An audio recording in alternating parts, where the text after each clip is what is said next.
L'activité sismique est répartie le long des failles, zones de rupture dans la roche, en général à proximité des dorsales, frontières entre les plaques tectoniques.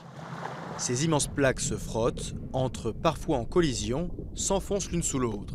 De l'énergie est accumulée le long des failles. Lorsque la limite de résistance est atteinte, il y a rupture et déplacement.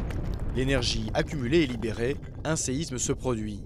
Après la secousse principale, des répliques se produisent.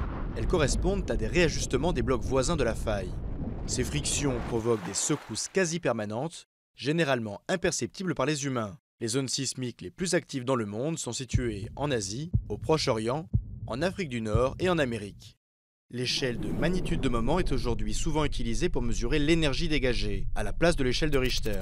Théoriquement illimitée, elle n'a jamais dépassé 9,5 depuis 1960 au Chili. L'intensité indique les conséquences du séisme en surface. Elles sont déterminées par l'échelle macrosismique européenne qui comporte 12 degrés. D'une intensité 1, le séisme n'est pas ressenti. Le niveau 12 correspond à une modification totale du paysage. Par la suite, les phénomènes induits peuvent être, entre autres, des glissements de terrain, des avalanches ou des tsunamis.